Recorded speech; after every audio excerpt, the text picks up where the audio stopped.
System. বেশ, আমরা তো ইঞ্জিন রুম ঘুরে এলাম। এবার আমাদের আলোচনার শেষ পর্বে যাব। এখানে আমরা জানব সেই তরলটা নিয়ে যেটা সবকিছু বয়ে নিয়ে বেড়ায়, মানে রক্ত। আর সেই রাস্তাগুলো নিয়েও কথা বলবো যেগুলো দিয়ে রক্ত যায়, অর্থাৎ রক্তনালী। এক কথায়, এবার ডেলিভারি টিম আর তাদের রাস্তাঘাটের গল্প।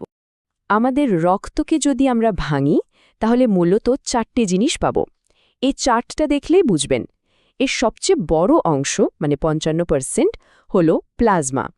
এটা হলো রক্তের তরল অংশটা। আর বাকিটার মধ্যে আছে 3 ধরনের কণিকা: লোহিত রক্তকণিকা, শ্বেত রক্তকণিকা আর প্লেটলেট। এই যে রক্তের টিম, এদের প্রত্যেকের কিন্তু আলাদা আলাদা কাজ আছে। যেমন ধরুন, লোহিত রক্তকণিকা, এরা হলো অক্সিজেন ডেলিভারি বয়। শ্বেত রক্তকণিকা হলো আমাদের শরীরের সৈন্য, যারা রোগ জীবাণুর সাথে যুদ্ধ করে। আর প্লেটলেট হলো রিপেয়ার টিম। কোথাও কেটে গেলে ওরাই রক্ত জমাট বাঁধিয়ে রক্ত পড়া বন্ধ করে। আর প্লাজমা, ওটা হলো সেই লিকুইড বা গাড়ি যেটা এই পুরো টিমকে পিঠে করে বয়ে নিয়ে চলে। রক্ত যে রাস্তাগুলো দিয়ে যায় সেগুলো মূলত 3 ধরনের। আসুন এই টেবিলটা একটু ভালো করে দেখি। প্রথমে হলো ধমনী। এরা হার্ট থেকে রক্তকে দূরে নিয়ে যায়। এদের দেয়াল খুব মোটা আর শক্তিশালী হয়, কারণ এদেরকে হাই প্রেশার সামলাতে হয়। তারপর হলো শিরা। এরা রক্তকে আবার হার্টে ফিরিয়ে আনে। এদের দেয়াল পাতলা আর ভেতরে ভ্যালভ থাকে যাতে রক্ত উল্টো দিকে ফিরে না যায়। আর শেষে হলো কৈশিক বা ক্যাপিলারি। এরা হলো একদম সরু রাস্তা, যা ধমনী আর শিরাকে জোড়া লাগায়। আর আসল আদান প্রদানের কাজটা কিন্তু এখানেই হয়। এই কৌশিক জালিকার ব্যাপারটা কিন্তু খুব গুরুত্বপূর্ণ।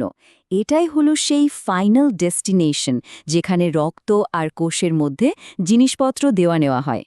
এদের দেয়াল যে কী পরিমাণ পাতলা তা ভাবা যায় না, মাত্র একটা কোষের মতো মোটা, মানে আমাদের চুলের থেকেও অনেক অনেক গুণ সরু। আর দেয়ালটা এত পাতলা বলেই অক্সিজেন আর পুষ্টি খুব সহজে রক্ত থেকে বেরিয়ে কোষে যেতে পারে। আর কোষের ভেতরকার ময়লাগুলো ঠিক একইভাবে রক্তে ঢুকে পড়তে পারে। তো আমাদের আজকের আলোচনা প্রায় শেষের দিকে, কিন্তু যাওয়ার আগে একটা প্রশ্ন আপনাদের জন্য রেখে গেলাম। আমরা তো দেখলাম যে হার্ট একটা পাম্প, যেটা সারা শরীরে রক্ত পাঠায়। কিন্তু হার্ট নিজেও তো একটা পেশি, তাই না? তাহলে ওর নিজেরও তো অক্সিজেন আর পুষ্টির দরকার হয়। প্রশ্নটা হলো, এই ডেলিভারি সার্ভিসটা হার্টের নিজের জন্য খাবার আর অক্সিজেন কিভাবে সরবরাহ করে? এই উত্তরটা না হয় আপনারা একটু খুঁজে বের করার চেষ্টা করবেন।